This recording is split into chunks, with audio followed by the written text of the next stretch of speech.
Il était une fois un homme qui a décidé d'aller dans les montagnes froides et enneigées à la recherche d'un serpent. Il voulait afficher le serpent pour les habitants et ainsi soulever quelques cuivres de la foule incrédule.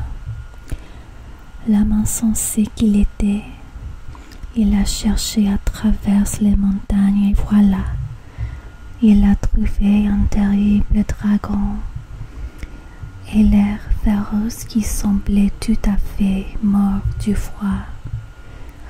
Il emmitouflait la créature dans un tissu et a attaché avec une ficelle et le porta jusqu'à la vie.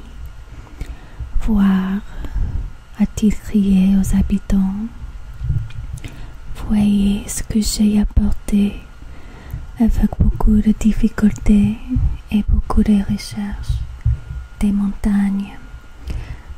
Venez voir ce terrible et l'air féroce dragon que j'ai tué. Les habitants est venus de près ou de loin voir un tel spectacle. Ils se sont rassemblés autour du dragon et la foule devint si épaisse que les gens se bousculèrent un contre l'autre, tous les allongeant le cul pour attraper un aperçu de ce dragon mort, violent et terrible. Dans la vie, le soleil s'est renforcé et par la chaleur de ses rayons, le dragon a commencé à émerger lentement de son état congelé. Comme il réchauffe, la vie relancée dans le dragon, qui n'avait pas mordu, mais simplement gelé, de la déplacer vers l'extérieur. Bientôt, il éclata de la toile et la chaîne qui avait été nouée autour de lui. Les habitants de la vie étaient remplis de terreur à la vue du dragon féroce de revenir d'entre les morts pour ainsi dire, et s'enfuit dans la panique, l'écrasement de l'autre alors qu'il fouillait. Le dragon, serpent puissant qu'il était, celui qui était dévoré sur son passage, était trouvé un pilier, s'en lança autour d'elle, mangeait vivant l'homme qu'il pensait qu'il avait facilement capturé, un terrible dragon et l'air féroce. Ainsi se termine l'histoire d'attrapeur de serpents et le serpent. Explication. Dans cette histoire, le serpent receveur est un être humain. En tant que tel, il a en lui la capacité de la connaissance spirituelle et l'illumination.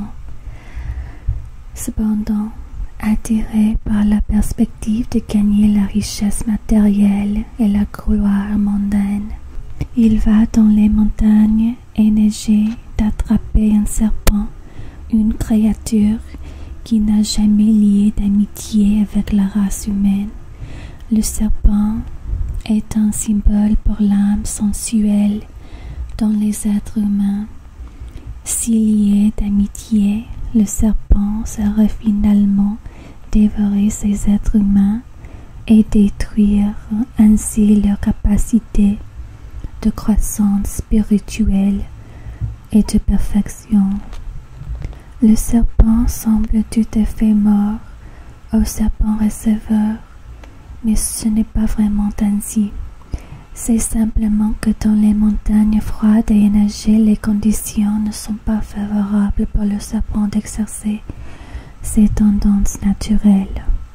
Ces conditions sont créées en séparant l'âme sensuelle et de ses désirs, comme la luxe, la cupidité, la gourmandise, etc., D'autre part, si l'on permet aux rayons de la cupidité et la soif de briller sur l'âme sensuelle, il deviendra plus fort,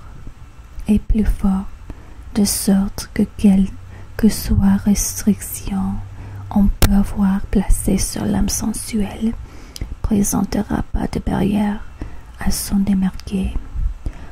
En étant libérée de ses obligations, l'âme sensuelle est capable de détruire l'être même qui lui a donné la vie et ainsi entraîner la mort spirituelle de son maître.